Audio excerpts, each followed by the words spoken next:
चलिए guys, let's start with working capital का next question. Question number 5 करना है अपने को। दिस क्वेश्चन क्वेश्चन नंबर 4 करना है। अपन ने 3 तक कर लिया है। Third one was homework for you guys, जिसमें मुझे सिर्फ आपको ये समझाना है कि जब आप डेटर्स लोगे, डेटर्स, तो उसमें कुछ ऐसा है कि डेटर्स यहाँ पे 2 मंथ्स दिया है। तो इंस्टीट्यूट ने क्या किया, आपके मॉड्यूल में दे हैव टेकन 4 वीक्स और 4 वीक्स के हिसाब से कैलकुलेशन किया है।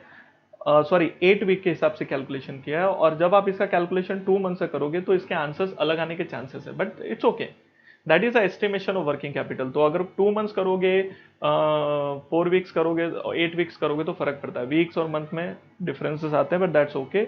उसकी वजह से आपके मार्क्स नहीं कटेंगे। Okay, so let's move to question number 4। Question number 4 में जो अपने को कैलकुलेट करना है, इट्स ऑल अबाउट ड्यूरेशन। उसके पहले I need you to go for a quick recap लेना है अपने को। क्विक रिकैप कुछ ऐसा है, जे whenever we calculate debtors, so debtors calculate करने के लिए विच अमाउंट यू कंसिडर।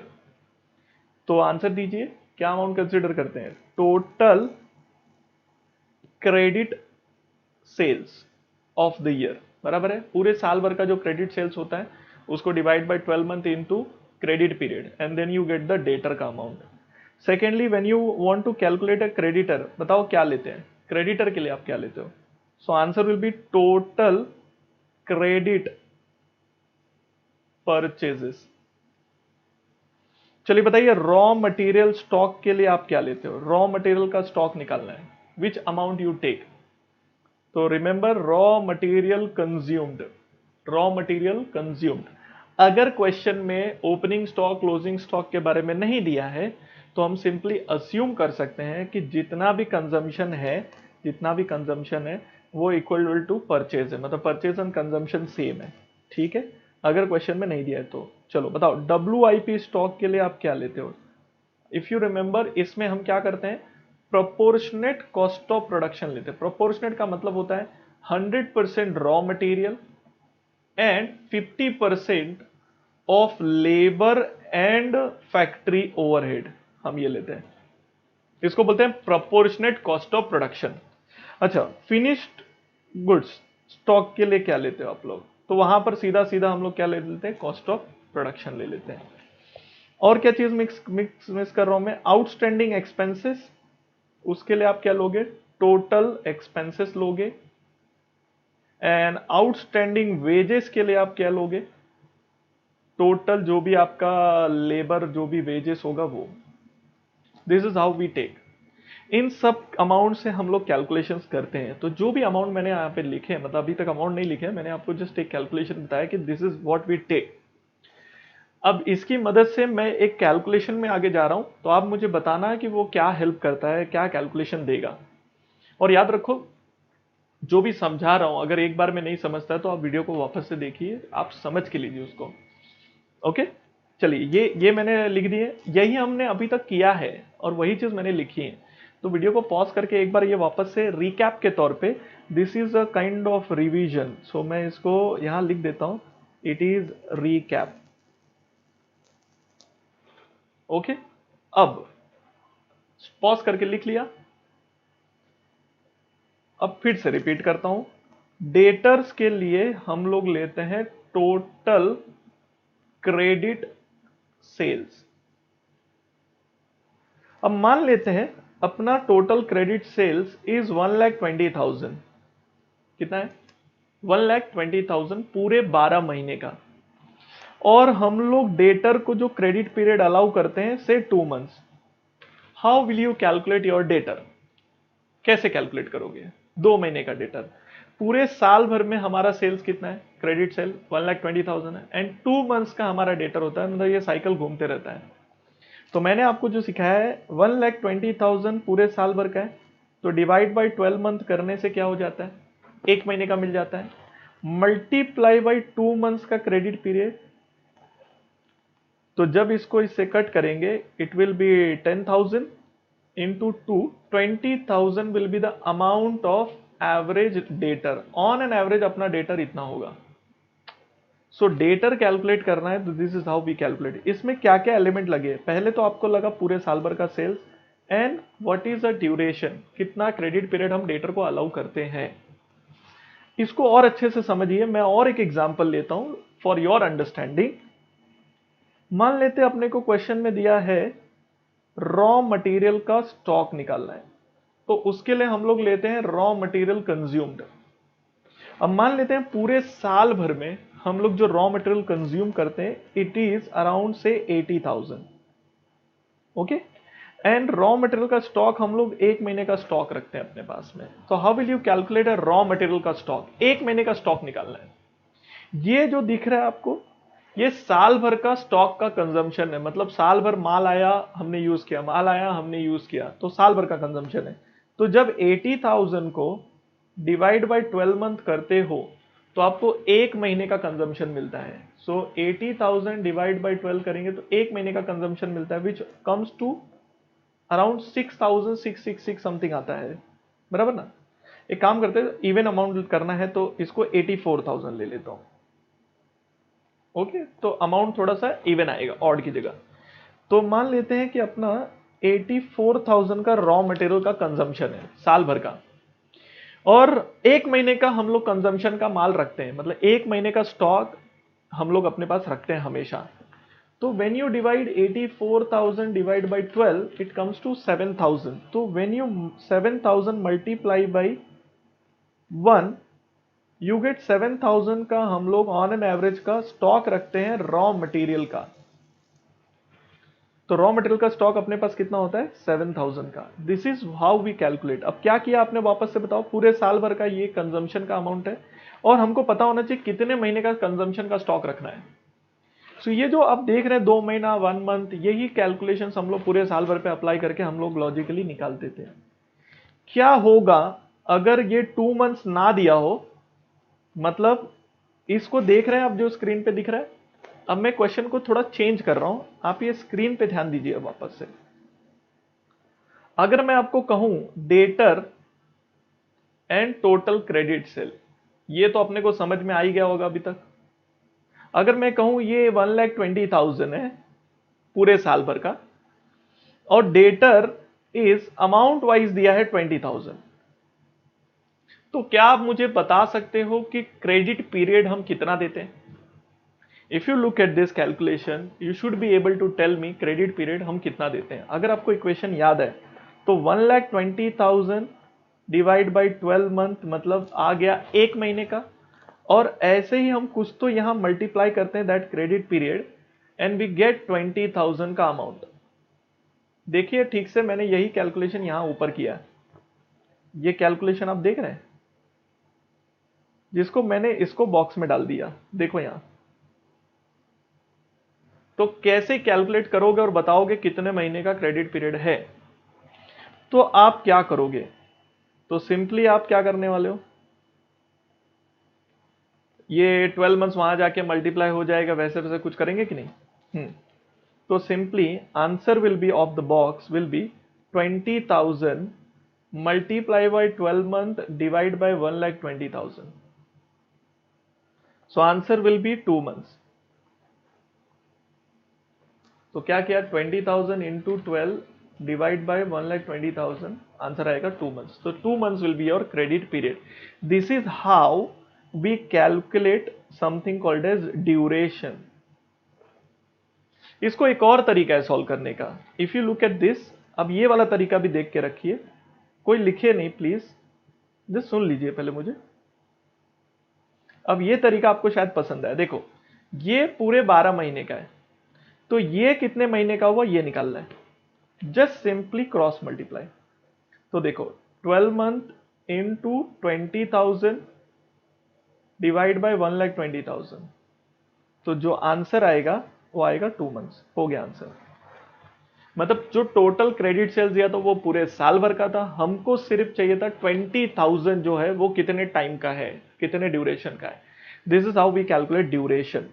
अगर आपको ये जो लॉजिक मैंने अभी आपको समझाया, अगर ये समझ में आ गया तो ड्यूरेशन निकालने आपको आ गया। जो भी whether whatever way you want to calculate, उस तरीके से आप कैलकुलेट करिए। ये समझ में आया मैंने आपको क्या करके दिखा? तो ये डेटर्स था, ये टोटल क्रेडिट सेल्स था, ये अमाउंट दिया होगा, ये अमाउंट दिया होगा, ये अपने को मालूम है साल भर में 12 महीने ही होते हैं, उसके हिसाब से क्रॉस मल्टीप्लाई। अगर आपको डेज में कैलकुलेट करना है तो 12 महीने की जगह पे 360 डेज लीजिए, क्रॉस मल्टीप्लाई करिए, ये जो आंसर है आपका वो डेज में आ जाएगा। फाइनली हमें निकालना है ये answer. Okay, I hope you understood क्या करने को मैं बोल रहा हूं कब से। तो this is how we debtor calculate करते हैं। अब क्या इसी क्वेश्चन को, इसी लॉजिक को क्वेश्चन नंबर 4 में आप अप्लाई करके दे सकते हो। चलो, will apply this logic in question number 4। Everybody in question number 4 please. यहां पे बोला है the from the following data compute duration of working capital cycle. अब ऑपरेटिंग साइकिल होता क्या है, जो भी ड्यूरेशन आएंगे आपके, वो ड्यूरेशन की टोटल कर देने का जो टोटल ड्यूरेशन होता है उसको बोलते हैं ऑपरेटिंग साइकिल। तो वो करके दिखाएंगे and that you have to do for each year, दोनों साल के लिए। And guys this is important question from exam point of view. आप नोटिस करो ये एग्जाम में 6 मार्क के लिए पूछा था। 360 डेज पर ईयर के हिसाब से करना है। मैं ईयर 1 का मैं सॉल्व करूंगा, year 2 will be homework for you guys.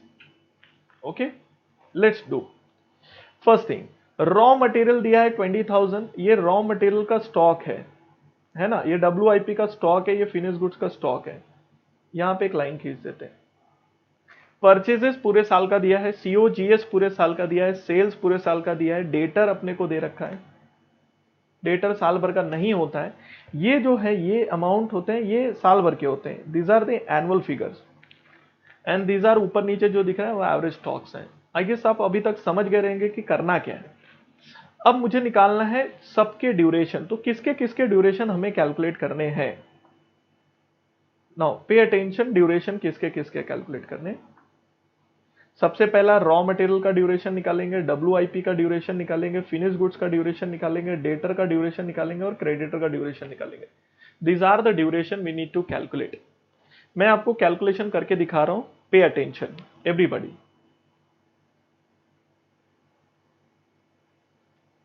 चलिए, सबसे पहला, if I have to calculate a raw material का, क्वेश्चन नंबर 4।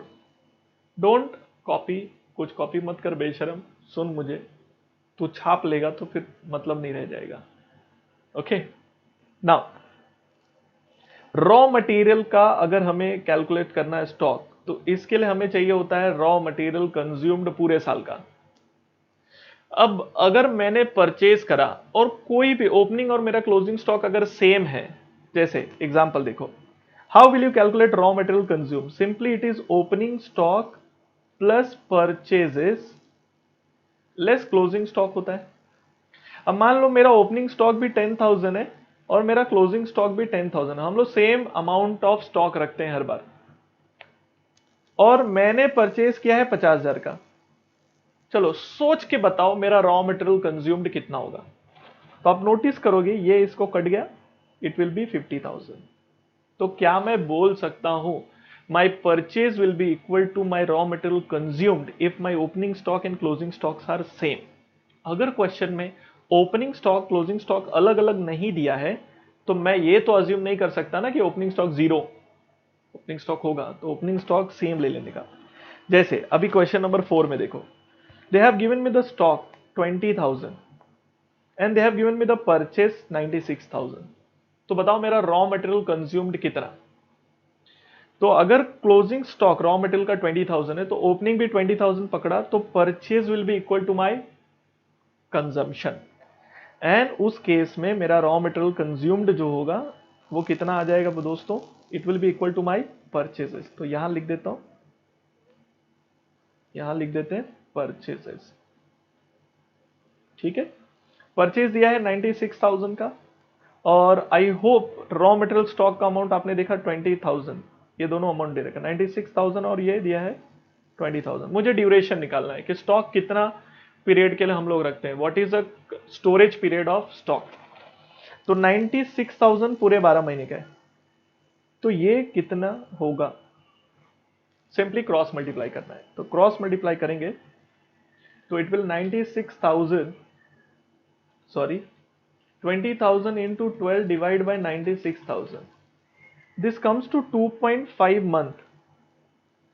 अगर आप इसको डेज में कैलकुलेट करना चाहते हैं, मॉड्यूल में आपके डेज में कैलकुलेट किया है, तो मैं इसको डेज में करता हूं, ये भी राइट है।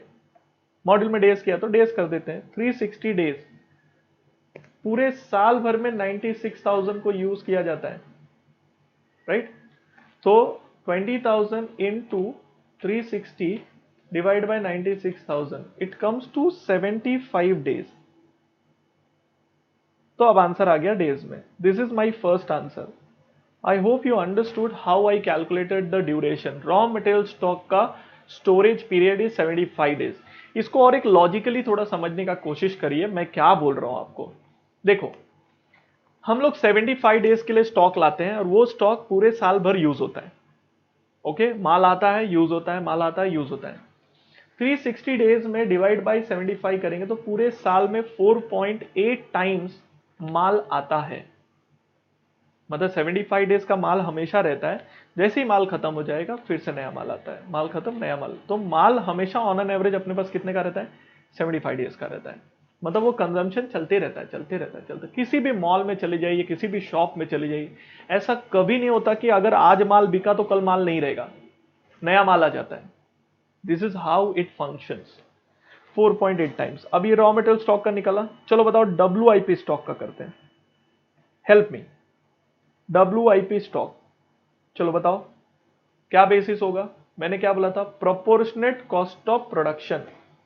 मतलब 100% raw material, 50% labour, 50% factory overheads. चलो बताओ, क्या यहां पर कहीं भी तुमको लेबर, फैक्ट्री ओवरहेड की डिटेल मिल रही है क्या? अगर क्वेश्चन में नहीं मिल रही है तो what is the best way to do it? तो यहां पर बेस्ट वे ऐसा होता है, वी विल सिंपली अस्यूम, हम असम्पशन ले लेंगे कि जो COGS है, ये जो COGS है वही मेरा COP है, वही मेरा प्रोपोर्शनेट COP भी है। तो यहां पर मैंने असम्पशन ले लिया COGS, बिकॉज यही मेरे पास बेस्ट अवेलेबल है यूज करने के लिए। तो अब देखो, WIP स्टॉक जो दिया है क्वेश्चन में 14,000 दिया है और ये 1,40,000। तो देखो 1,40,000 दिया है ये, और ये दिया है 40,000। तो बताओ कन्वर्जन पीरियड कितना? ये कितने टाइम के लिए होता है? 360 डेज के लिए। और ये कितना टाइम पीरियड होगा वो निकालना है, क्रॉस मल्टीप्लाई कर देते हैं। So I will do 360 into 40,000 divide by 1,40,000, it comes to somewhere 103 days पकड़ लीजिए, पॉइंट समथिंग आता है but that's okay, 103 days. Sir इसको मंथ में भी कर सकते, बिल्कुल कर सकते हो, 12 मंथ ले लीजिए।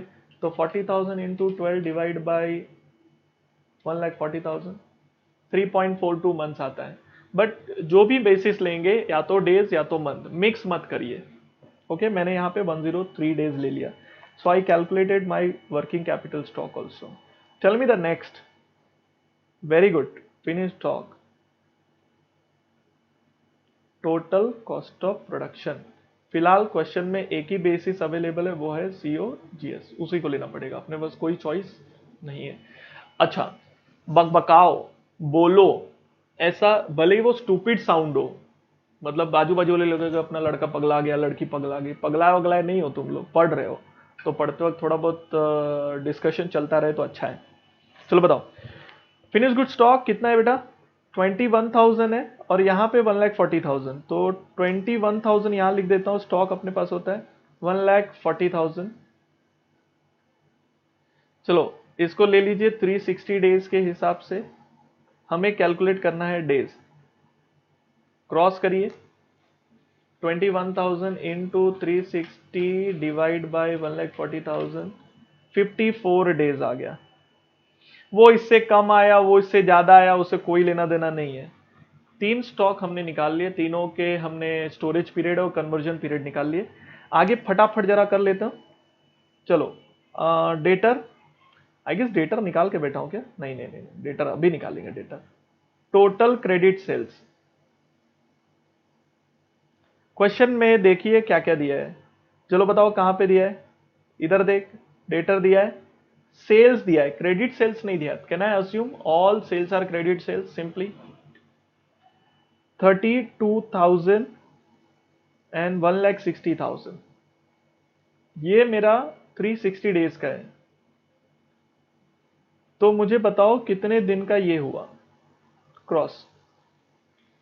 तो 32,000 into 360 divide bye 1,60,000।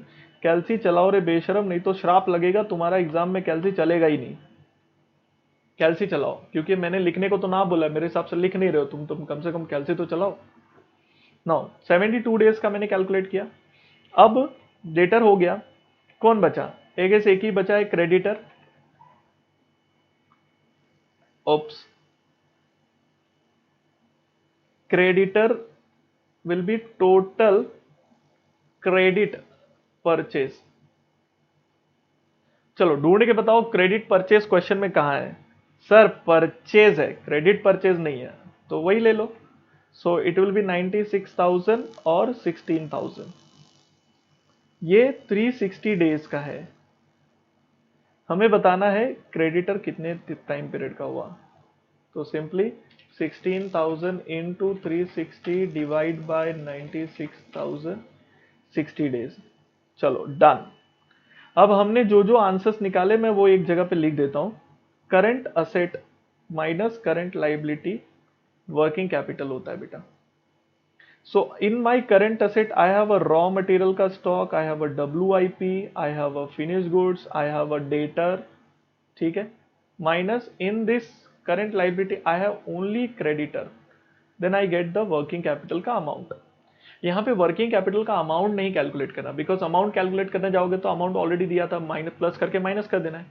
Working capital का साइकिल कैलकुलेट करना है, मतलब ड्यूरेशन। अगर मैं आपको थोड़ा लॉजिकली समझाने का कोशिश करूं, थोड़ा सा ही समझाऊंगा। देखो मेरा रॉ मटेरियल 20,000, 14 और 20,000, 14,000 amount wise 21,000 and my debtor is around 32,000 minus my creditor is 16,000. We know how much is working capital. तो देखो 20,000 plus 14,000 plus 21,000, 32,000 minus 16,000, 71,000 का मेरा वर्किंग कैपिटल का रिक्वायरमेंट है। अब इसको डेज में कैलकुलेट करना है, तो डेज में कैलकुलेट करने के लिए कोई दिमाग लगाना है। रॉ मटेरियल का डेज क्या निकाला आपने? 75 डेज।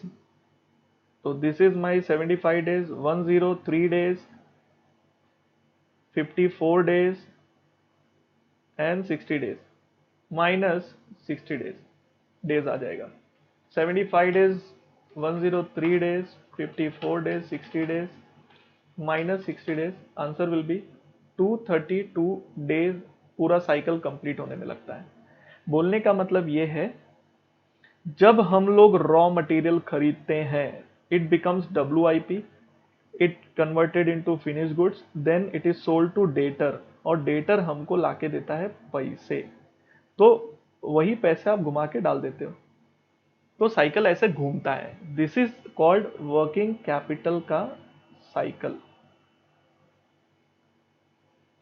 तो जब भी बिजनेस में कैश डालोगे, रॉ मटेरियल WIP बनेगा, WIP फिनिश गुड्स बनेगा, फिनिश गुड डेटर बाय करेगा, डेटर अपने को कैश लाके देगा। सो ये साइकिल घूमते रहता है कुछ इस तरीके से। क्रेडिटर की वजह से साइकिल का ड्यूरेशन रिड्यूस होता है, रिवर्स होता है, क्योंकि क्रेडिटर से हमारे पैसे रिलीज होते हैं, हमको उतना पैसा नहीं लगता, बच जाता है। तो this is how we cycle calculate, और वही मैंने ऊपर कैलकुलेट किया। ये जो देख रहे हैं आप 75, ये सब को ऐड कर दिया तो ये सब ऐड हो गया, इससे साइकिल का ड्यूरेशन रिड्यूस होता है, रिवर्स होता है। तो 232 डेज का अपना क्या है, साइकिल है। Is that clear you guys? तो जो भी मैंने सॉल्यूशन किया है, ये मैंने कौन सा किया भाई, मैंने 1 साल का किया, 1 ईयर का किया। आपको यही कैलकुलेशन ईयर 2 के लिए भी करना है। अब इसको आप जैसे भी मैकेनिज्म से याद कर लीजिए, कोई दिक्कत नहीं है। ऐसे अगर आप लॉजिकली करने जाओगे तो 75 डेज का स्टॉक अपने पास होता है, 103 डेज, 54 डेज का स्टॉक होता है, पूरे साल भर यही स्टॉक यूज होते रहता है कंटिन्यूस बेसिस पे, तो इसलिए इसको साइकिल बोलते हैं। याद रखना, जितना आप लेक्चर्स देखते जाओगे उतना आपका कॉन्फिडेंस डेवलप होता जाएगा, क्योंकि बहुत सारे चीजों यहाँ पर भी जैसे अजम्पशंस है, यार मैं क्या करूँ, उसमें अजम्पशन है तो है पूरे FM में। अभी तो इसके आगे आप चलोगे तो और भी अजम्पशंस आएंगे, पर ठीक है, that is a part and parcel of the FM। Management वाली थियरी है, तो मैनेजमेंट में बहुत सारे अजम्पशंस के बेसिस पे सम्स होते हैं। काम करिए, मैं वापस से ऊपर दिखा देता हूं आपको, तो आप उसके हिसाब से वीडियो रुका के पॉज करके खुद से सॉल्व कर लीजिए एक बार। This is one first part,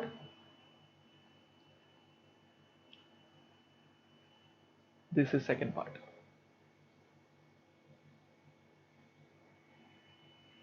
this is my working capital cycle, इसी को ऑपरेटिंग साइकिल भी बोलते हैं। क्वेश्चन में आपको ऑपरेटिंग साइकिल पूछा था उन लोगों ने, ये रहा, ये उसका ड्यूरेशन, तो वही हमने कैलकुलेट किया। 6 मार्क को पूछा था एग्जाम में, पटापट पटापट सॉल्व हो जाता है, ऐसा कोई दिमाग लगाने जैसा नहीं है। ठीक है, कर लीजिए। I continue with the video, आप इसको पॉज करके आप सॉल्व कर लीजिए। I take up to the another question.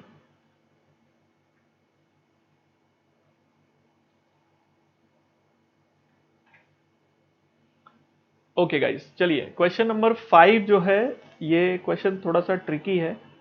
इस क्वेश्चन का खास बात है ये अजम्पशन से भरा हुआ है एंड डबल शिफ्ट वाला क्वेश्चन है। मतलब पहले हम लोग सिंगल शिफ्ट में काम करते थे, डबल शिफ्ट में काम करेंगे तो वर्किंग कैपिटल कितना बढ़ जाएगा वो निकालना है। इसका मतलब ये नहीं होता दोस्तों कि अगर सिंगल शिफ्ट में 20,000 का वर्किंग कैपिटल लग रहा था तो डबल शिफ्ट में 40,000 का लगेगा, इतना सिंपल नहीं होता, इसमें कैलकुलेशन में चेंजेस आते हैं। बट ये क्वेश्चन मैं आपको अभी नहीं सॉल्व करने वाला हूँ, मैं इसको बाद में करने वाला हूँ, जैसे थोड़ा थोड़ा कॉन्फिडेंस बढ़ेगा उसके हिसाब से अपन सॉल्व करेंगे, तो अभी उसको नहीं छू रहा हूँ। क्वेश्चन नंबर 6 जो है, इसमें कुछ भलता ही पूछा है, लेकिन हाँ वर्किंग कैपिटल इसमें कैलकुलेट करना है। क्वेश्चन नंबर 6 थोड़ा बड़ा है, इसको मैं अभी सॉल्व करने वाला हूँ। देख लीजिए, इस तरीके से कुछ है। ठीक है, चलिए नाउ आपका पूरा अटेंशन चाहिए इस क्वेश्चन के लिए, क्योंकि क्वेश्चन में बहुत सारी नई चीजें हैं जो अपन ने कभी सुनी नहीं है। ओके, नाउ सबसे पहली चीज, क्वेश्चन को रीड करते हैं अच्छे से और समझने का ट्राई करते हैं। Everybody on the question, estimate the requirement of total capital, okay, total capital of following project with an estimate production of 250 metric tons per annum of chemical X। metric tons, tons मतलब कितना, 1 ton is equal to how much kgs, so can I say 1000 kg or 100 kg, वो आप बताना मुझे। presently imported and which can be entirely sold at the rate of landed cost of 8500 metric tons। हम लोग presently इसको खरीदते हैं, presently imported and which can be entirely sold at the rate of 8500 पर टन, और जो हम लोग 8500 टन पे बेच सकते हैं। अभी फिलहाल इंपोर्ट करते हैं, तो अपने को ये देखना है कि क्या हम लोग इन्वेस्टमेंट करके खुद ही प्रोड्यूस कर सकते हैं, खुद ही मैन्युफैक्चर कर सकते हैं। This is what we are planning to do. तो अपने को देखना है कि क्या हम वो कर सकते हैं। ओके, चलिए आगे बढ़िए। You are also required to find out percentage of yield on investment. Investment दो टाइप का लगेगा, एक लगेगा फिक्स्ड असेट में और एक लगेगा वर्किंग कैपिटल में। ये दोनों इन्वेस्टमेंट माना जाएगा, और इस इन्वेस्टमेंट पे हम कितना प्रॉफिट कमाने वाले हैं वो, मतलब प्रॉफिट अपॉन इन्वेस्टमेंट। इन्वेस्टमेंट का मतलब fixed asset plus working capital. Okay, percentage of profit on sales, ये तो सीधा सीधा बोल दिया, प्रॉफिट अपॉन सेल्स। फिर लिखा है rate of cash generated per annum before tax. It is simply profit जो है उसमें डेप्रीसिएशन का जो खर्चा माइनस करते हो वो माइनस नहीं करना है, बिकॉज कैश बोल रहे हैं हम लोग, तो डेप्रीसिएशन इज नॉन कैश, तो उसको एड बैक कर दीजिए, दैट्स इट, नथिंग एल्स। इसको कैश फ्लो बिफोर टैक्स बोल सकते हैं, CFBT। Will see how the calculation will go. Details of propose project for expected production of 250 metric tons. अगर 250 metric turns अपने को प्रोड्यूस करना है तो अपने को कितना खर्चा बैठेगा वो सब दिया है। सबसे पहली चीज इन्वेस्टमेंट दिया है, कैन आई सी ये इन्वेस्टमेंट अपने फिक्स असेट्स हैं, मतलब ये सब इन्वेस्टमेंट अपने को लगेगा। ओके, टोटल फिक्स असेट कितना लग रहा है अगर हम देख लेंगे तो 12 + 8 21 लाख। तो दोस्तों इन्वेस्टमेंट में सिर्फ फिक्स असेट नहीं आता है, वर्किंग कैपिटल का पैसा भी लाना पड़ता है, इसलिए वर्किंग कैपिटल के चैप्टर में तो 21 लाख तो लगेगा ही, उसका तो डाउट ही नहीं कर रहा हूं मैं। नाउ कॉस्ट ऑफ प्रोडक्शन में imported raw material 6,50,000, indigenous raw material, indigenous का मतलब होता है घरगुती, होम रॉ मटेरियल मतलब डोमेस्टिक मार्केट से खरीदा हुआ रॉ मटेरियल। एक फॉरेन से इंडिया में लाते हैं और एक हम लोग डोमेस्टिक मार्केट में खुद खरीदते हैं। तो this is my imported raw material, this is my home consumption वाला raw material. Salary and wages, salary wages एक ही बात है, wages salary 1,35,000। Repairs maintenance on plant cost, okay, and on building percentage दे रखा है। हम अगर देखेंगे तो हमें पता है कि प्लांट 12 लाख का है एंड बिल्डिंग 8 लाख का है, तो उसके ऊपर 8 लाख एंड 12 लाख रुपीज पे whatever is your percentage that will take it up. Depreciation on plant and on, okay, repair दिया है और डेप्रिसिएशन दिया है, fine. Administrative and other expenses, what is administrative expense? देखो माल बना के बेचने तक का जो प्रोसेस होता है, बनने के बाद माल को बेचने के लिए खर्चा करना पड़ता है, तो एडमिनिस्ट्रेटिव मतलब डेटर्स का हिसाब रखना, क्रेडिटर को पेमेंट करना, वेजेस का पेमेंट करना, अकाउंटेंट का सैलरी, ये सब खर्चे को हम लोग क्या बोलते हैं? एडमिनिस्ट्रेटिव। ये फैक्ट्री का एक्सपेंस नहीं है, मतलब फैक्ट्री वाला जो हिसाब था वो ऊपर था। Steam requirement 7,000 metric ton, okay, और 16 रुपीज मेट्रिक टन का स्टीम मिलता है अपने को, मतलब 7,000 मेट्रिक टन है और 16 रुपीज का अपने को क्या मिलेगा? ये स्टीम मिलेगा। पावर का बात किया है डायरेक्ट 6,000 रुपीज, ये सिंपल था पावर, राइट। पैकिंग ड्रम्स, ये पैकिंग ड्रम्स क्या होते हैं? हम इसको पैक करते हैं, मतलब जो भी मटेरियल हम बनाते हैं लिक्विड होगा शायद, वो लिक्विड को हम लोग पैक करके बेचते हैं। अगर हम उसको पैक करके बेचते हैं तो हमें ड्रम लगता है, तो पैकिंग मटेरियल पकड़ के चलिए, ये भी एक टाइप का मटेरियल ही है, ओके। 500 केजी की कैपेसिटी है, 30 रुपीज ईच। अब मेरा जो क्वेश्चन था 1 टन मीन्स हाउ मच, तो 1 ton is equal to 1000 kgs, और हमें 1 टन के मटेरियल को ड्रम में डालने के लिए 2 ड्रम लगेंगे, क्योंकि 5500 केजी का एक ड्रम है, तो टोटल कितने ड्रम्स लगेंगे वो कैलकुलेट करना है और उस ड्रम के हिसाब से कैलकुलेशन जाएगा। आगे हमें वर्किंग कैपिटल की डिटेल दे रखी है। इंपोर्टेड रॉ मटेरियल स्टॉक 6 महीने का रखते हैं हम लोग, क्योंकि बाहर से मंगाते तो 6 महीने का स्टॉक हमारे पास पड़ा रहता है। Indigenous and packing material, packing material मतलब यहां पर ड्रम्स की बात कर रहा है, 3 महीने का है दोनों का, मतलब 3 टाइप का मटेरियल है। Stock of finish goods 1 month का है। क्रेडिट टू कस्टमर, कस्टमर मतलब यहां पर डेटर की बात कर रहा है, डेटर को 1 महीने का क्रेडिट पीरियड है। Credit from supplier only indigenous raw material and packing material. Sir ये क्या बात हो गई? जो क्रेडिटर है ना बेटा, फॉरेन से जो माल आता है उसका क्रेडिटर है ही नहीं, वो बंदा पैसा लेता है और फिर माल देता है।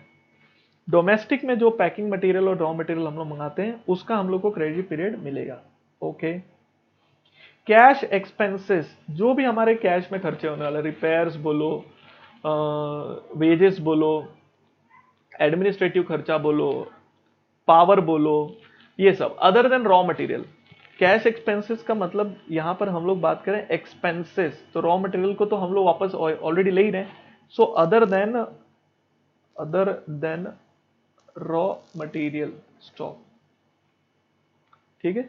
उसके अलावा जो भी खर्चे होंगे 1 मंथ, मतलब 1 महीने का अपने पास पैसा होना चाहिए, ओके। नाउ अब चलो कैलकुलेट करते हैं इसको। फिलहाल आपको क्वेश्चन समझ में आया क्या? थोड़ा सा बड़ा है बट ठीक है, अपन कैलकुलेट कर पाएंगे। चलिए शुरू करें। सबसे पहली चीज क्वेश्चन नंबर 6 में करना क्या है, तो ध्यान से सुनो।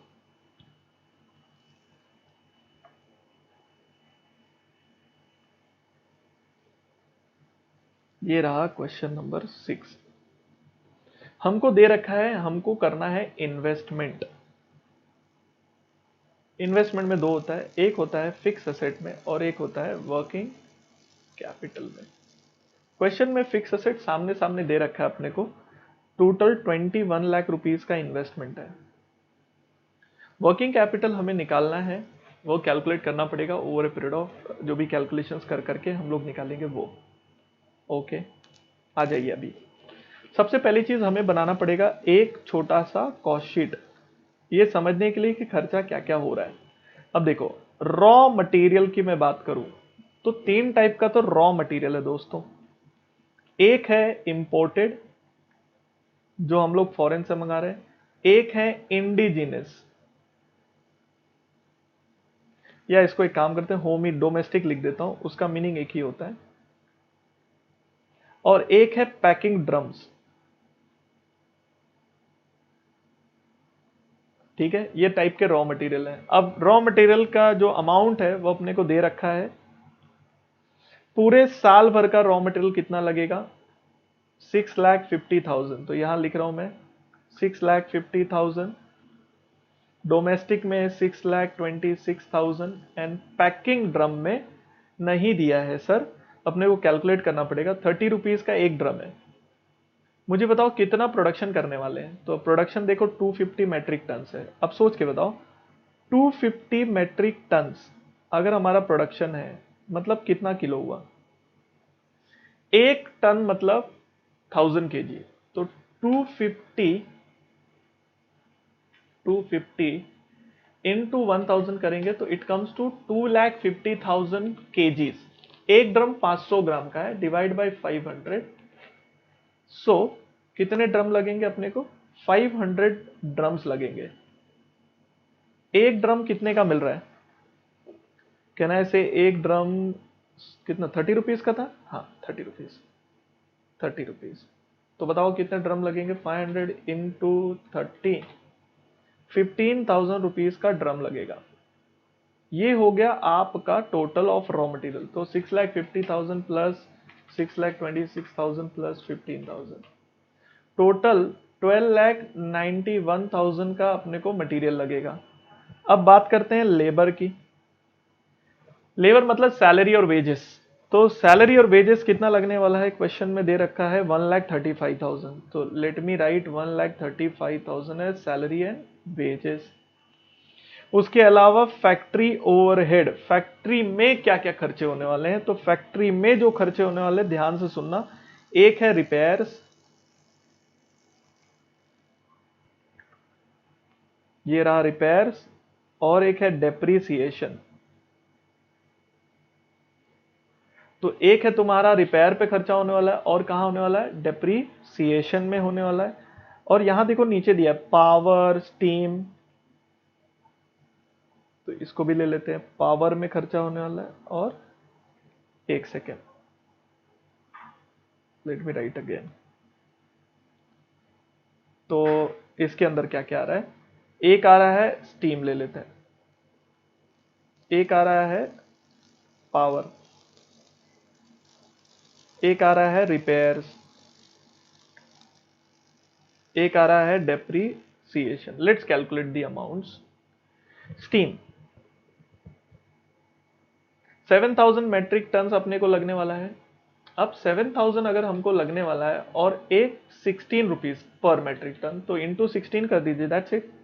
तो this will be required 1,12,000। Simple multiply था। पावर क्वेश्चन में डायरेक्ट दे रखा है 6,000 रुपीज का पावर लगेगा। रिपेयर्स क्वेश्चन में डायरेक्ट नहीं दिया है, 5% और 2% लेना है, तो यहां पर आ जाइए। प्लांट पे 5%, इसके ऊपर 5% है। सो 12 लाख का 5% कितना होगा भाई, 60,000। तो प्लांट पे 60,000 हो गया, प्लस 2% बिल्डिंग पे।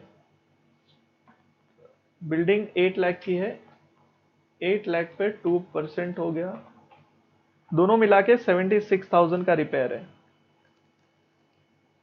डेप्रीसिएशन की बात करें, again the percentage is given to us. Depreciation में 7% लेना है प्लांट पे, तो अगेन 12 लाख पे 7%। तो इधर दिखा देता हूं कैलकुलेट करके, 12 लाख पे 7% प्लस 2.5% बिल्डिंग पे, 8 लाख पे, सॉरी 8 लाख पे 2.5%। तो कितना हो गया, 12 इंटू 7% कम्स टू 84,000, और 8 लाख पे 2.5% कम्स टू 20,000। दोनों को मिला देंगे तो 1,04,000 रुपीज हो गया। टोटल कितना हो गया, 112 plus 6000 plus 76,000 plus 1,04,000, 2,98,000 is this. इसमें एक चीज को मैं हाईलाइट कर देता हूं, इसको चल बता क्यों हाईलाइट किया। ये वो खर्चा है जो एक्चुअली पैसा नहीं जाने वाला, लेकिन हमने उसको कॉस्ट में लिया है। तो अगर हमको कैश कॉस्ट निकालना है तो इसको इग्नोर करना पड़ेगा, डेप्रिसिएशन विल बी इग्नोर्ड। फिलहाल मैंने ले लिया है। चलो यहां तक मैं पहुंच गया। कैन आई से this will give me cost of production, जो कितना आता है टोटल 12,91,000 प्लस 1,35,000 प्लस 2,98,000, 17,24,000 आता है। ये आ गया तेरा कॉस्ट ऑफ प्रोडक्शन। और एक खर्चा है जो मैंने नहीं लिखा है अभी तक। If you look at this, ये बच गया अपना एडमिनिस्ट्रेशन का। एडमिनिस्ट्रेशन कॉस्ट ऑफ प्रोडक्शन का पार्ट नहीं होता है, ओके। हाउएवर हम जब कॉस्ट शीट बनाते हैं ना, तो एडमिनिस्ट्रेशन के बाद हमारा कॉस्ट ऑफ प्रोडक्शन आता है। लेकिन एफएम की दुनिया में एडमिनिस्ट्रेशन, सेलिंग एंड डिस्ट्रीब्यूशन, ये खर्चे फैक्ट्री से रिलेटेड नहीं होते, तो ये नीचे आते हैं, पीएनएल अकाउंट में आते हैं, ट्रेडिंग अकाउंट में नहीं आते। हाउएवर कभी कभी हम अजम्पशन ऐसा भी ले लेते हैं कि administration is a part of cost of production, कभी कभी, बट 99% केसेस में अपने को नहीं लेना है। तो कॉस्ट एडमिनिस्ट्रेशन अलग ही है, कॉस्ट ऑफ प्रोडक्शन में नहीं आएगा। कितना है भाई, वो दे रखा है 50,000। So let me add this 50,000 here. So भाई 50,000 ऐड कर दिया, 17,74,000। इसको क्या बोलेंगे बेटा पता है? This will be termed as total cost. Add profit अपने को मिल जाएगा सेल्स। आई होप क्वेश्चन में सेल्स दे रखा है, उसने सामने से बोला है कि ये जो 250 मेट्रिक टन्स का आइटम है, ये वाला हम इसको बेचेंगे 8,500 में। सो 250 मेट्रिक टन्स के आइटम को अगर आप बेचते हो 8,500 में, then 250 into 8,500, you get 21,25,000 as amount. So बोलो क्या प्रॉफिट आएगा? -17,74,000, अराउंड 3,51,000 का प्रॉफिट यू कैन एक्सपेक्ट। तो मैंने कॉस्ट शीट बना दिया जिसमें मैंने सब खर्चे निकाले, और एक येलो रखा है। प्रॉफिट को भी थोड़ा कलर कर देते हैं, थोड़ा मस्त लगेगा, रंगीला एकदम। ये रहा profit.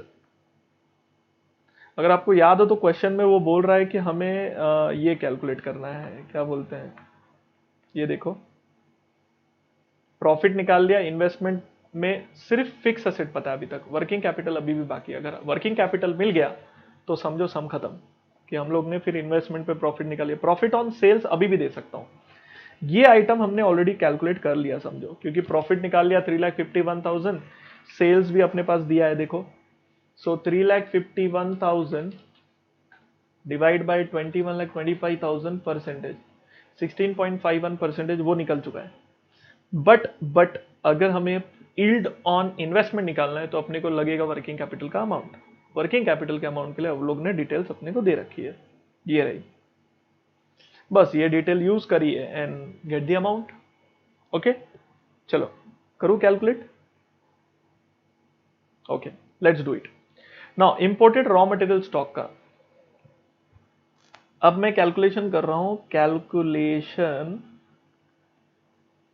of working capital requirement. Now everybody don't write, just listen to me. Tell me how many types of raw material do we have? तो raw material जो अपने पास स्टॉक में रखना है, अगर आप देखोगे ये भी है, फॉरेन वाला भी है और इंडियन भी है। ये रहा। ये बात अच्छी है कि रॉ मटेरियल जो पैकिंग मटेरियल वो दोनों साथ में भी रख सकते हैं। तो पहले मैं निकाल रहा हूं यहां पे। First is my current asset.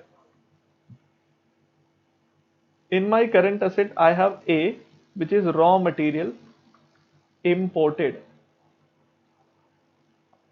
चलो बताओ imported का कितना है? So what is the duration of imported? Is 6 months. Don't copy, just wait. B, we have a raw material domestic वाला जिसका ड्यूरेशन 3 मंथ्स है। C, we have a raw material packing drums, इसका भी 3 months है। Then we have raw material हो गया stock finish goods.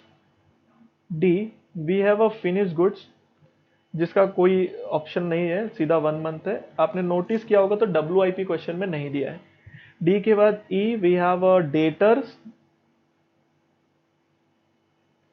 Debtors का कितना है बेटा? 1 मंथ है, so let me write 1 month here.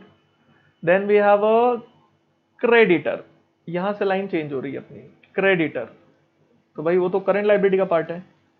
So what, let me write second current liability, उसमें we have a creditor. Creditor में we have a variety of creditors, imported का तो है ही नहीं। वी हैव अ डोमेस्टिक वाला creditor and we have a drums वाला creditor, है ना। तो ओनली, अच्छा दोनों का सेम ही है, सो इसका 1 मंथ है, इसका भी 1 मंथ है। बी, कैश एक्सपेंसेस जो भी है अपने वो आउटस्टैंडिंग होते हैं। क्या आउटस्टैंडिंग पीरियड है उनका? 1 मंथ का, सो लेट मी हैव 1 मंथ। मैंने टाइम ड्यूरेशन लिख दिया सबका। अब मुझे सिर्फ अमाउंट निकालना है, आप देखिए फटाफट अमाउंट निकल जाएगा। I am doing a calculation now and I will get the amount now. 6 month का। अब मुझे बताओ पूरे साल भर का कितना है रॉ मटेरियल इंपोर्टेड का? साल भर का जो इंपोर्टेड रॉ मटेरियल अगर आप देखोगे 6,50,000 है, तो आपने क्या करना है? 6 महीने का निकालना है। तो सोच के बताओ कैसे करोगे? 6,50,000 साल भर का है, divide by 12 month into 6 month. 6,50,000 divide by 12 into 6, 3,24,999 आता है। Make a round of 3,25,000। 3 months का डोमेस्टिक है। डोमेस्टिक का अमाउंट क्या है रॉ मटेरियल का? 6,26,000। सो let me have 6,26,000 divide by 12 month into 3 months.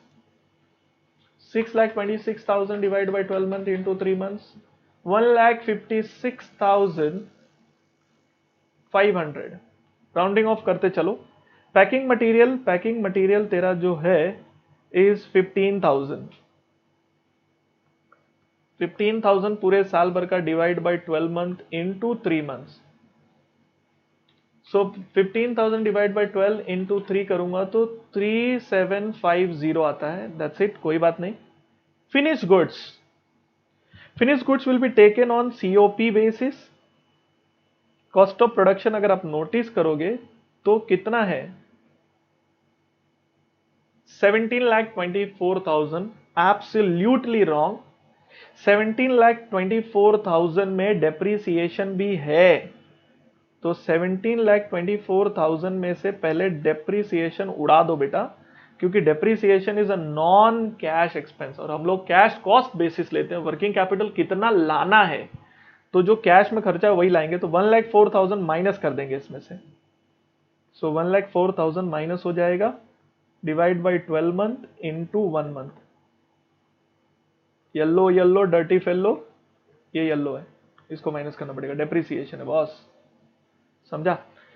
So 17,24,000 divide minus 1,04,000 divide by 12 into 1,35,000 आएगा। Sir आपने इसमें एडमिनिस्ट्रेशन नहीं लिया। हाँ नहीं लिया ना, क्योंकि administration is not a part of cost of production, because cost of production के बाद आता है, तो यहां पर मैंने नहीं लिया। Alternatively you can take the administration as a part of cost of production, और वैसे भी सॉल्व कर सकते हो, बट ज्यादातर अजम्पशन ऐसा होगा कि administration is not a part of cost of production. ठीक है। डेटर के लिए जरूरी है भैया, ये जो दिया है, is it total credit sales? Question में नहीं लिखा है तो हम अज्यूम करेंगे टोटल क्रेडिट सेल है, तो 21,25,000 divide by 12 month into 1 month, into 1 month. आओ वाह, एकदम गंदा सा अमाउंट आता है, फिर से कर लेता हूँ एक बार, डिवाइड बाई 12। कोई बात नहीं, वही गंदा सा अमाउंट लेना है, कुछ नहीं कर सकते। ऐसा कुछ आ रहा है। 1 महीने का ही क्रेडिट पीरियड है क्या डेटर से? हाँ यार ठीक है, गंदा सही अमाउंट सही, चलो चलने दो। आ गया। टोटल करंट असेट निकाल लेते हैं यहाँ पे। 3,25,000 प्लस 1,56,500, 3,750 प्लस 1,35,000 प्लस 1,77,083 समथिंग 7,97,333 आ गया। This is my current asset का टोटल। करंट लाइबिलिटी में आई हैव अ क्रेडिटर, ये रिलीज होगा फंड्स के।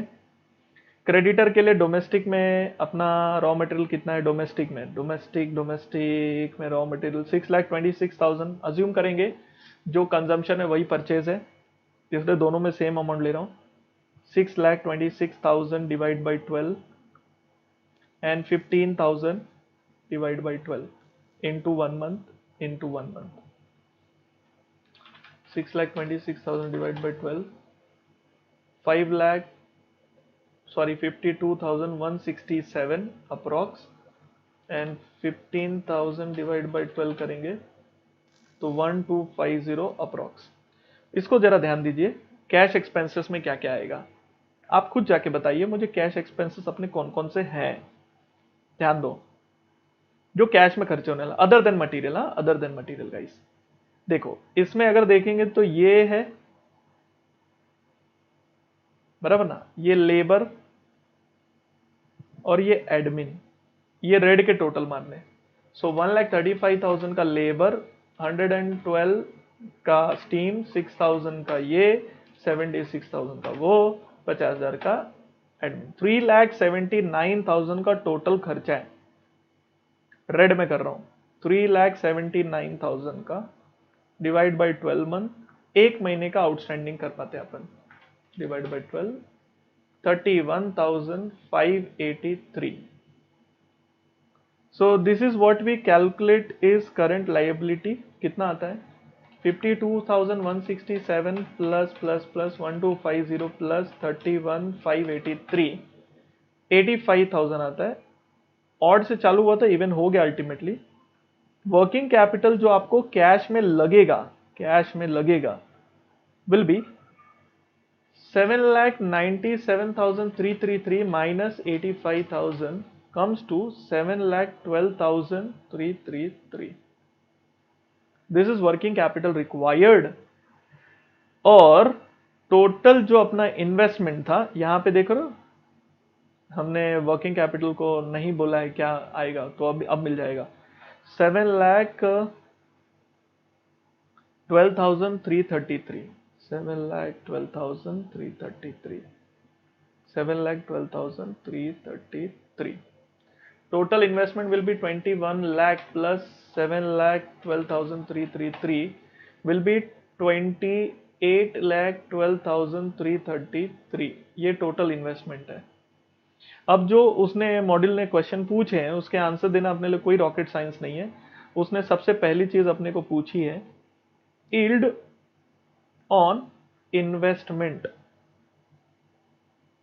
यील्ड मतलब होता है प्रॉफिट इन्वेस्टमेंट पे।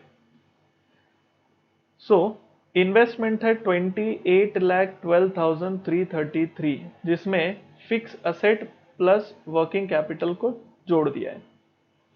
और इससे हम लोग जो प्रॉफिट कमा रहे हैं, प्रॉफिट जो कमा रहे हैं, हमने क्वेश्चन यहां बनाया है, ये रहा कलर वाला, 3,51,000 का प्रॉफिट कमा रहे हैं। इसका क्या परसेंटेज है वो निकालना है। तो what is a percentage of this? So 3,51,000 divided by 28,12,333 percentage. It comes to 12.48 percentage. एक परसेंटेज आ गया। दूसरा परसेंटेज जो वो मांग रहे हैं वो बोल रहे हैं प्रॉफिट ऑन सेल्स बताओ। मुर्दों सुनते रहो। Profit on sales, profit is 3,51,000, sales तेरा कितना था? ओ गजनी 21,25,000। 21,25,000, चलो बता दो। 3,51,000, 21,25,000 परसेंटेज आएगा 16.51%। ये दूसरा परसेंटेज आ गया। तीसरा, कैश जनरेटिंग परसेंटेज ऑन, लिखा नहीं है, ये आगे बढ़ा रहा हूं मैं, ऑन इन्वेस्टमेंट। हमें पता करना है कितना प्रॉफिट हो रहा है कैश में, कैश प्रॉफिट। देख बेटा, 3,51,000 का प्रॉफिट तो सबने देखा, ऐड कर दो उसमें depreciation, because depreciation is also non cash expense, जो माइनस किया था आपने उसको ऐड करना है यहाँ पर।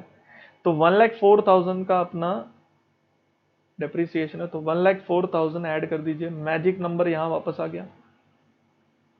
Total cash profit will be 3,51,000 plus 1,04,000, it will be 4,55,000 on investment.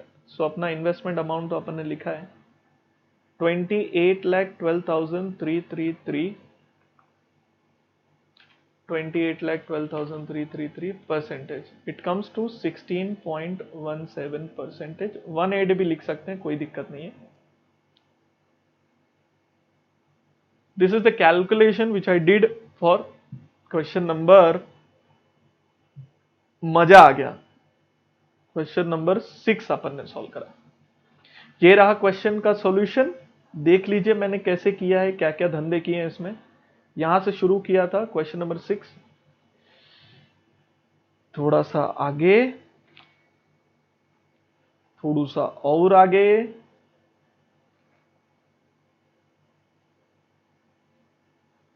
ये वर्किंग कैपिटल कैलकुलेट किया है, फिर ये करंट लायबिलिटी माइनस किया है, फिर ये अपने जो यील्ड्स कैलकुलेट किए हैं वो सब आ गया। एक पॉइंट अगर आपको ध्यान में रहे तो यहां पर जो अजम्पशन मैंने लिया है, वो अजम्पशन सिंपली ये था, admin expenses are not treated as part of cost of production, hence in calculation of finished goods stock it is ignored. Alternatively, same can be part of cost of production. This is one assumption. Second, all sales are treated as credit sales, बोलने की जरूरत नहीं है। Third, जो मैंने assumption लिया, depreciation is ignored assuming cash basis of working capital। ऐसा दुनिया भर के assumptions आप लिखते जा सकते हो, कोई दिक्कत नहीं है। एक मैंने ये भी assumption लिया, अगर आपको मालूम हो तो, purchase is treated as equal to consumption in case of raw material. So these are the assumption which I have taken. Admin expense का, सेल्स का, डेप्रिसिएशन का एंड परचेज को हमने कंजम्पशन के इक्वल लिया है। राइट? बहुत मजा आ रहा है। और इंटरेस्टिंग बात तो ऐसा है कि बॉस, तुमको मैं नहीं देख पा रहा हूं, तुम मुझे नहीं देख पा रहे, but still we are connected, कुछ ना कुछ तो सॉल्व कर रहे हैं, मेहनत जारी है और बैक टू बैक कैलकुलेशंस अपन कर रहे हैं। अच्छा, जो भी मैंने सॉल्व किया एक बार वापस से खुद से सॉल्व कर लीजिए, थोड़ा आपका ग्रिप बैठ जाएगा। अब आपको वर्किंग कैपिटल में अब ग्रिप आ चुका है। The only thing is that कि अब सम्स की वैरायटी अपने को देख देख के सॉल्व करना है, सम्स कैसे दिया है उसके हिसाब से अपने को सॉल्व करना है। एंड मोटिवेट तो नहीं कर रहा हूं, मैं सिर्फ इतना बोल रहा हूं दोस्तों, जो भी आप कर रहे हो बहुत अच्छा कर रहे हो, सिर्फ ये है कि अपने को रुकना नहीं है और रिलैक्स नहीं करना है, अपने को कंटिन्यूस पढ़ाई करते रहना है। मीनवाइल बीच बीच में मैंने जैसा आपको कहा कि फ्रस्ट्रेशन हो सकता है, डिप्रेशन हो सकता है, यू मे स्टार्ट फीलिंग कि कितना पढ़ना है, कितना पढ़ना है, क्या करूँ, ये करूँ। देखो ऑलरेडी सब लोग फ्रस्ट्रेट ही चल रहे हैं। सबको अगर लॉकडाउन कर दिया तो घर में वैसे ही बैठ के किसी को कोई काम धंधा सूझ नहीं रहा है, बट तुमको तो वैसे भी पढ़ना था। तो यू शुड बी हैप्पी कि every one is around you, और आपको साथ में पढ़ने का चांस मिल रहा है। सिर्फ कोशिश ये करिए कि जो भी आप पढ़ रहे हैं ना, तो उसका ना प्रॉपर ट्रैक रखिए, and do not make time table. आप कंटिन्यूस बेसिस पे पढ़ते जाइए, पढ़ते जाइए, पढ़ते जाइए। Things will be there in your mind. चीजें जब याद आनी है तो आपको बराबर याद आ जाएंगी। पहले उन चीजों को आप पढ़िए जो आपको कॉन्फिडेंस देती है, and do not lose confidence at all. और एक चीज याद रखिए, जो मैंने अभी तक मेरे पूरे करियर में मेरे एक्सपीरियंस के हिसाब से मैं आपको बता रहा हूं, जितना कंप्लेन्स की तरफ भागोगे कॉन्फिडेंस लूज होता है और रिजल्ट्स नेगेटिव आते हैं। बोलने का मतलब ये है, अगर आप कंप्लेन करते रहोगे कि मुझे ये नहीं आ रहा है, मुझे वो नहीं आ रहा है, मैं इस टाइम पे नहीं था, ये जो भी रीजन आप दोगे, रीजंस, एक्सक्यूज, फालतू चीजें करो ही मत। हमको पता है हमारा मॉड्यूल है, मॉड्यूल से हमें पढ़ना है बैक टू बैक, बस उस पर ही फोकस करिए।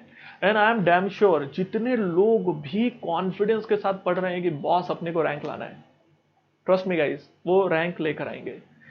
टॉप 50 लोगों को रैंक मिलता है 50 लोगों को। 50 is a big data guys, big data. अगर आप इज्जत से पढ़ते हो तो आराम से ला सकते हो। सिर्फ कोशिश करो, रिलैक्स मत हो। If this is a March month, I would expect by 15 अप्रैल जब लॉकडाउन खत्म होगा, तुम्हारा एक ग्रुप का पढ़ के हो जाना चाहिए। 15 April is the last date to complete your one group. पूरा कंप्लीट एक एक सम सॉल्व करके। जो नहीं सॉल्व कर पाए वो नोटबुक में कहीं तो लिख के रखिए, ये मैंने सॉल्व नहीं किया है। Do not panic. जो जो चीजें के लेक्चर आपने मिस करे थे, जो जो आप लेक्चर नहीं बैठे थे, वो सब के लिए पैनिक मत हो। इग्नोर दोज फैक्टर्स, पढ़ते जाइए back to back. Will see. और मार्केट में which I can see that there is a possibility of recession। तो आने वाला 2 साल और भी टाइट होने वाला है। कम से कम रिजल्ट अच्छा लाओ बेशरम लोग। अच्छा रिजल्ट लाएगा तो कम से कम अच्छी कंपनी में ट्रेनिंग का उम्मीद कर सकते हैं हम लोग। यस। और recession is good for CMA by the way, because तभी तो हमको बुलाएंगे ना कि कॉस्ट को रिड्यूस करो, कॉस्ट पे कंट्रोल करो, कॉस्ट के कैलकुलेशंस करो, ये सब चीज़ों में अपना काम बढ़ता है। तो that's a good symptom for us. तो अच्छे से पढ़िए एंड डोंट पैनिक। और हो सके तो जब ये वीडियो अपलोड होता है तो वहाँ कमेंट बॉक्स है। Comment box is a private. आप जो भी लिखोगे ना, it will not be for public. Public के लिए नहीं है वो। मतलब आप लिख रहे हो तो एटलीस्ट मालूम पड़ता है, मुझे पता चलता है मुझे क्या क्या चेंजेस करने हैं। अगर आप मुझे बोलोगे कि सर एग्जाम्पल थोड़ा स्लो ले लो, या और एग्जाम्पल ऐड कर लो, या ऐसे ही चलना है, या क्या चेंजेस करने हैं, या आपको अच्छा लग रहा है, नहीं अच्छा लग रहा है, क्या कुछ तो बता बेशरम। मालूम कैसे पड़ेगा मुझे? तो तुम्हारा फीडबैक कमेंट बॉक्स में होना ही चाहिए। जितना ज्यादा फीडबैक रहेगा, ट्रस्ट मी गाइस, मजा आ जाएगा। डाउट्स जनरेट हो रहे हैं, डाउट्स भी कमेंट बॉक्स में डाल दीजिए। एंड होगा तो, पॉसिबल होगा तो हम लोग लाइव सेशन भी रखेंगे। मैं यूट्यूब पे लाइव आऊंगा, जिसमें आप लोग मुझे देख पाओगे, मैं आपको नहीं देख पाऊंगा, but that will be a live. और वहां पे जो भी लाइव कमेंट आप लिखोगे वो मैं देख के उसके हिसाब से आपके डाउट्स को सॉल्व भी करूंगा। अब ये चीजें धीरे धीरे हम लोग ट्राई कर रहे हैं, तो बाकी प्रोफेसर्स का भी वीडियो आप एक्सपेक्ट कर सकते हो very soon. Everyone is trying to just get adjust with the system. Once it is done, you will have those lecture also. Meanwhile, don't panic, पढ़ते रहिए। चलिए, थैंक यू वेरी मच।